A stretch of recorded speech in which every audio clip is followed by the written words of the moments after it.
Hi everyone, Aaron here for Zollotech, and this is the M2 Max MacBook Pro 14-inch. Now these come in at $1,999 and go all the way up to $6,299. You can get it with the M2 Pro or M2 Max, silver or space gray, and 32 gigabytes, now up to 96 gigabytes, and then 1 terabyte to 8 terabytes. So you could go above 64 gigabytes before, now you can go to 96. Now let's flip this over, and as you can see, it's got 32 gigs of RAM and a 1 terabyte SSD, and it's the M2 Max with 12-core CPU and 30-core GPU. Any higher model was not available in my local store, and the one I actually ordered didn't arrive on time. In fact, it won't even arrive until either later this week or next week, so that was a bit unfortunate. I was trying to match the one I had before as far as overall specs with 64 gigs of RAM, but let's see how this performs. Let's open it up here. We'll unbox it. So just pull tabs this time, and one thing to note is it sits a little bit higher than the actual side here, so the box is sticking out a little bit, but let's pull this off here and remove the bottom tape. And then we'll remove the top here. And let's flip it over and remove the top of the box. And there we go. And this is the space gray model. I tried to get the very top of the line they had. So let's set this aside for just a moment and see what's in the box here. So of course we've got our paperwork or literature. Let's see what we've got. Anything else in there? We have some Apple stickers that are stuck in there. And you can see we have 2 black Apple stickers for Pro. We've got a warranty card and a quick start guide as well. As far as anything else, well, what we have in here is our power adapter, of course. That comes with every MacBook. Thankfully, they haven't removed that. And let's see what we've got as far as the overall power. So let's remove the covering here and see if we can slide that out. Actually, you can see through the paper, it's the 96 watt. So let's see if we can remove this off of here without ripping it. I guess not. There we go. And again, you can see here, 96 watts. And then we have a very nice braided cable. So we've got a braided USB-C to MagSafe cable, and it just looks like it would match there. It's pretty nice there. Let's set this aside and take a closer look at the Mac itself. Now, there's no physical differences this year as far as the overall dimensions or anything else. The differences are with the chipset and what it's capable of. So let's flip this over and remove the bottom paper. There we are. And this is one of my favorite MacBooks. I actually have the 16 and the 14-inch M1 Max MacBooks, and the 14-inch is the one I find that I use the most because it's smaller. So I leave the 16-inch plugged in. This is the size to go with if you travel a lot. If you're going to leave it plugged in, you could go with the 16, although the larger screen is really nice. Physically, this is the same as the other MacBook Pro, the 14-inch. This is a perfect size for travel. I recently traveled to CES with it. It's super portable, has an incredible display, and this one, like I said, is no different than the other. I'll compare that in a moment, but as you can see, this one says it was assembled in China. The Mac Mini I had earlier that I unboxed, the M2 Pro, was actually assembled in Malaysia. As far as the ports, we have Thunderbolt 4 ports. And because this is an M2 Max, it supports up to 4 external displays at once, up to 3 external displays with 6K at 60 Hz over Thunderbolt, and 1 external display up to 4K at 144 Hz over HDMI. So on the other side, we have HDMI, but it's been updated to HDMI 2.1. So you can also update or display up to 8K at 60 Hz or 4K at 240 Hz with HDMI. So that's a nice update as far as that goes. The other updates internally, of course, with the HDMI port, because of that, it can actually support multi-channel audio. This now has Wi-Fi 6E and Bluetooth 5.3. As far as a comparison with the previous generation, like I said, you probably can't tell the difference too much. Let me slide it in.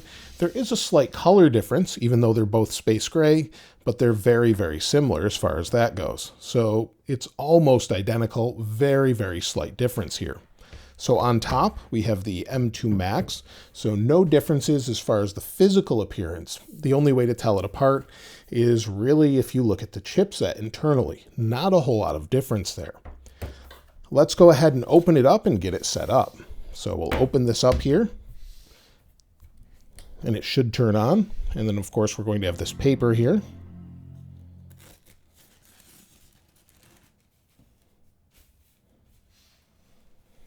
We'll wait for it to boot up. And there we go. It says hello. So just like any other Mac we've ever set up, it's the same sort of setup. And we'll just go through this quickly. It says language, English. Choose whatever's relevant for you.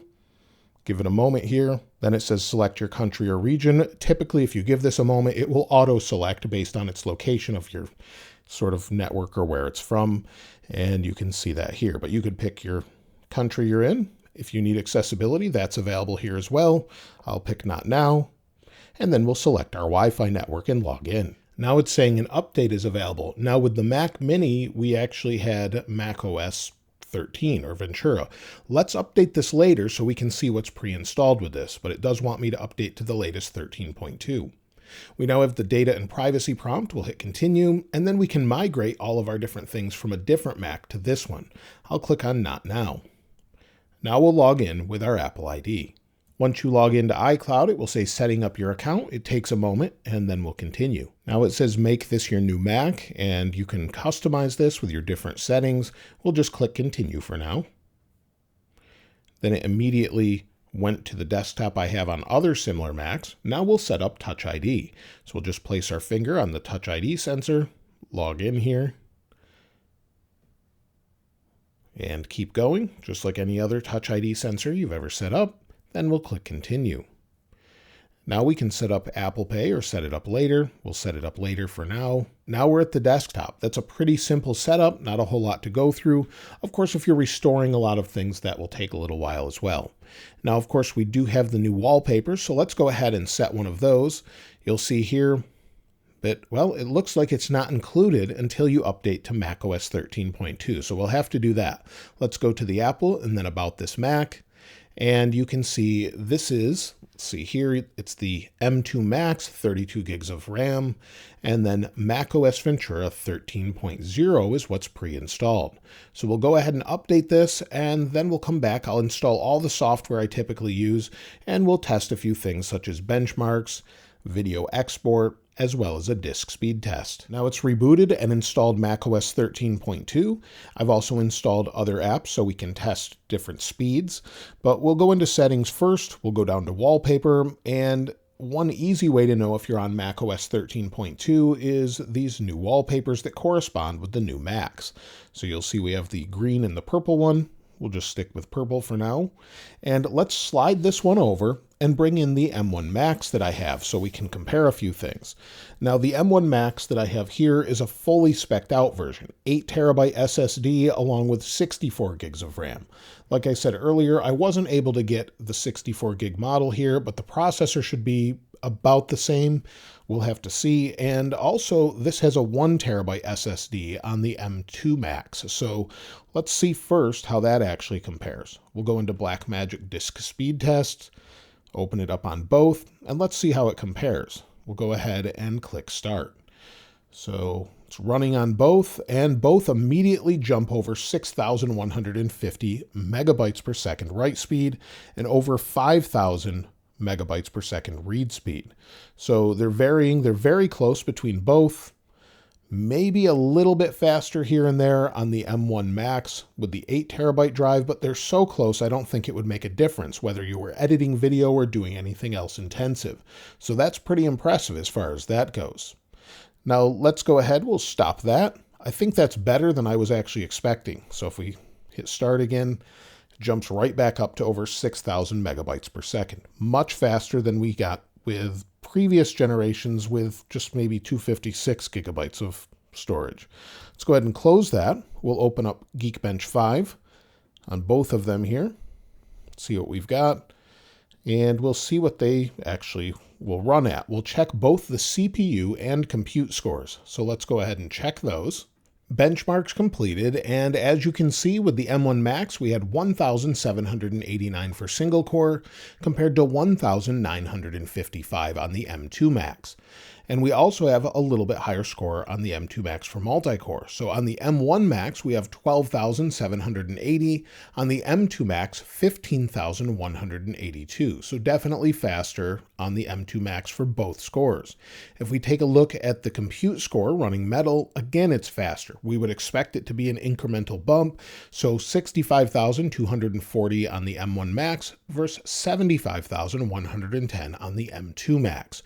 So definitely an increase. Whether or not you'll actually see that in real world, though, is hard to say. The next test is exporting a 4K video. Now, I would expect these to be very similar, but I thought we'd try it anyway.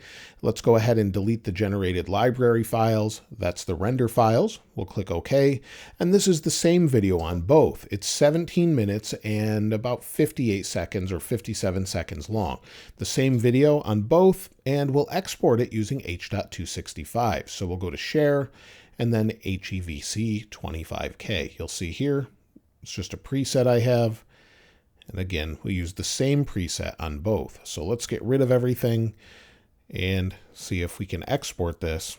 We'll go Next, and let's just change this to 1 so that we can overwrite something else or don't have to click the next button. We'll click Next, and let's pick where we're going to save this. So I'll just save it to the desktop on both, and then we'll click Save. But first, let's bring in a timer so we can see what we have here. So this is just one of the case coup cases. I'll link it in the description. Let me slide these over just a little bit so we can see the timer. And let's go ahead and click Save and then Start. Let's see how long this actually takes. So we'll click the little button in the upper left to see our progress and see how long it takes for both. And we'll bring this up to the middle. And let's see what we get.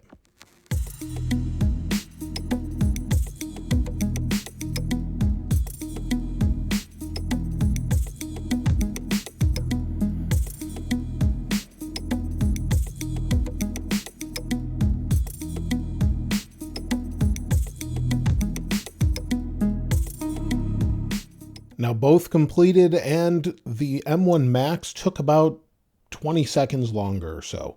So not really a big difference. One thing to note is that the fans didn't spin up on either of them. They're nice and quiet, and they are warm to the touch up here, but that's to be expected with any sort of processor. But that's pretty impressive. That's not a huge difference with the M1 Max, but staying nice and quiet and nice and cool, just actually exporting video, that seemed to be pretty quick and seamless, but I wouldn't say it's worth an upgrade based off of that overall time. Now, additionally, with the M1 Max versus the M2 Max, you'll actually get an extra hour of battery on the new one due to the efficiency of the processor.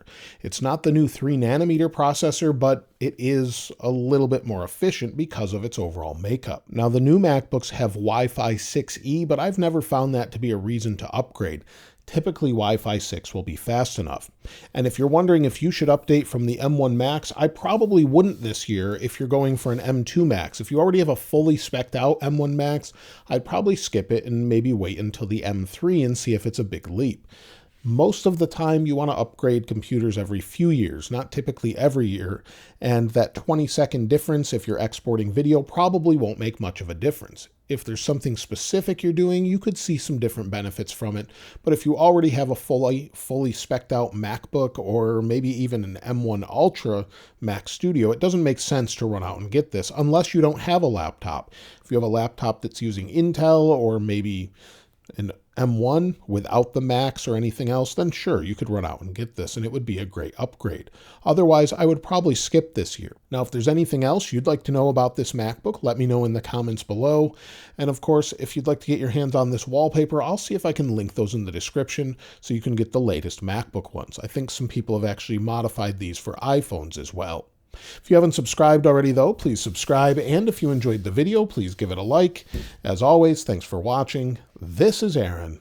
I'll see you next time. Oh, and if you're still here, personally, I don't think it's worth it to upgrade. I'm not going to upgrade myself. I'm going to stick with my M1 Ultra and my M1 Max for the portable option. I'll wait until maybe M3 to upgrade to my personal computer. Again, let me know your thoughts in the comments below, and thanks for watching.